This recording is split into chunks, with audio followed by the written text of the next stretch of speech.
It's a orange juice. What's up everyone? This is OJ. The Cannon card is a fairly high cost 5 elixir card. Combining its shield and regular health, it has as many hit points as a knight, and it's as threatening as a musketeer if it connects to your tower with 169 damage per second. It's incredibly tanky and has a unique shield mechanic. It is not to be confused with the battle ram. It is not a lightning rod. Its shield functions exactly like a Dark Princess shield. Once that shield pops off, the lightning stops targeting the cannon cart.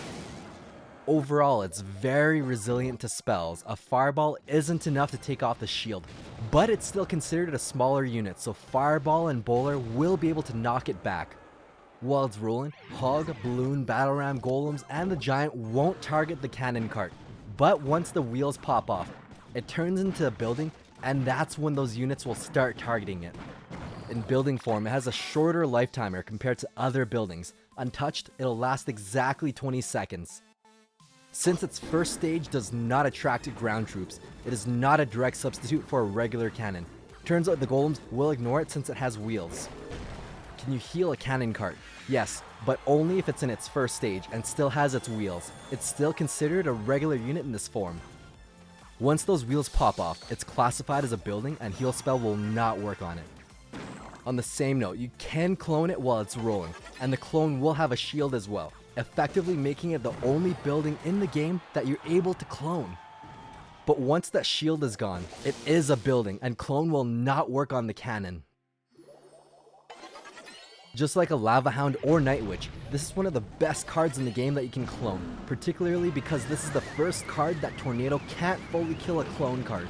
Once that shield breaks, it's a building, immune to the damages of Tornado. The card is decent on offense. Pairing it with something fast like a Battle Ram lets you bridge rush the Princess Tower. But of course, this is a 9 elixir push, and you better be sure you're already leading with a huge elixir advantage or you're going to be facing a terrible counter push. Another complementary combo to this pair is a Hog Rider. They're both fast, and the cart can support the Hog at a range. Kinda like a Musketeer, but the cart moves a lot faster. When a tower is down, if you place the cart on the 4th tile from the river, the King and the Princess towers are immediately within range while it's deploying. It'll manage to land 5 shots on the tower. If you place the cannon cart on the 3rd tile, it's out of range of the King's tower while deploying, but it'll still land 5 shots, dealing 1,000 damage to that tower. So if you place the cannon cart on the 2nd tile from the river, when it rolls toward the Princess tower, it remains out of range of the King tower, landing 8 shots, dealing over 1,600 damage. The only drawback to this placement is that it takes longer to lock onto the Princess tower, giving your opponent way more time to react and plant a distraction unit. So if you're in a pinch and you need to be within range immediately, that 4th tile will be ideal. Just gauge the situation and react accordingly on what your opponent can and can't defend. The deadliest thing about the cannon cart is that it can counter most ground units fairly well. Like if a hog is coming by, of course it'll get a couple smacks on your Princess tower. But now your opponent has to deal with a cannon cart. Even if you choose not to counter push, your opponent now has to commit quite a bit more elixir than just an Ice Spear to take it out.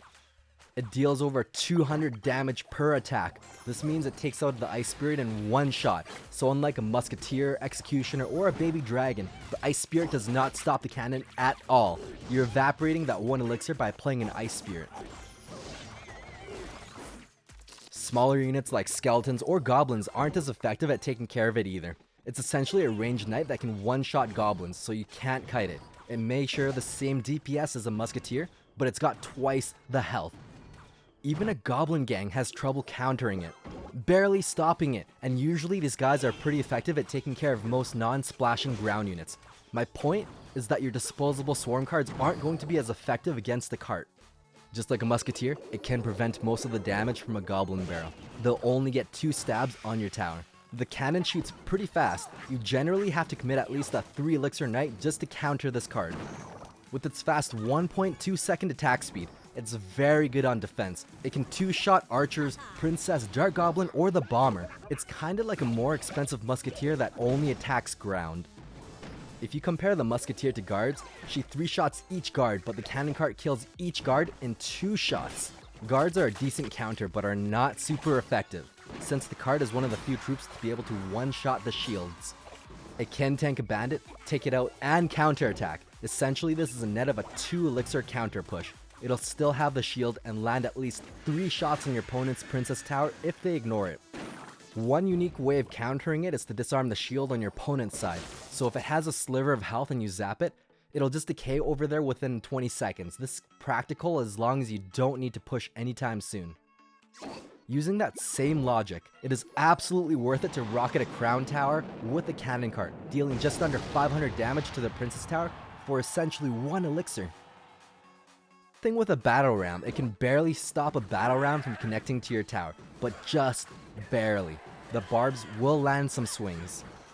Depending on your situation, if you don't have skeletons or an ice golem to tank those barbarians, it's best to just plant the cannon cart in front of the barbarians to tank. Just like the bandit, it'll survive with a sliver of health, and it is very threatening that forces your opponent to stop it from locking onto their tower. A big guy like an executioner can counter the cannon cart on your side, but he will die. This is a pretty big deal. He costs 5 elixir and dies even with that princess tower helping. The best 2 elixir card to stop an unsupported cart is the ice golem. It stalls the cart long enough to pop, leaving it out of range of that princess tower. But if you plant the golem too late, it'll roll within range of your tower. So when it pops, it'll keep sniping the tower.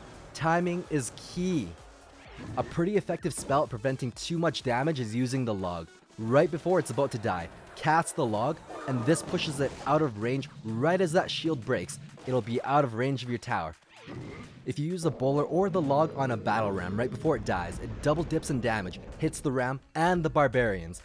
But this is not the case for the cannon cart. Their splash attacks will not deal twice the damage to it.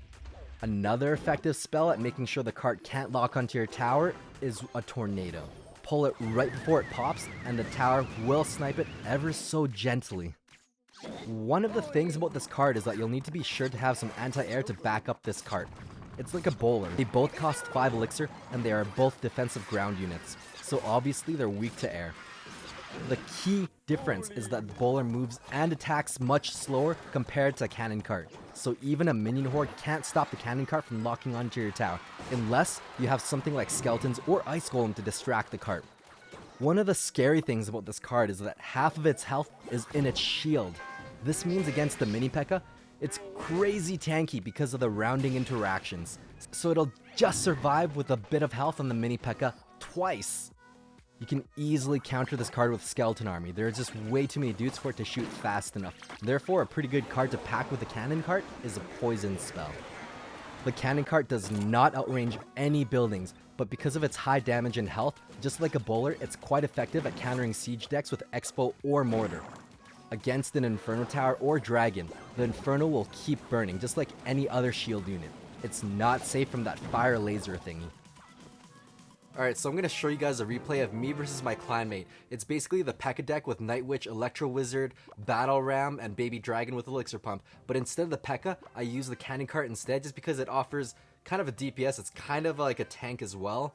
So we'll see how that goes. Starting off in the back, I'm going with the Night Witch. He's going in with a Bandit. We'll see what connects next.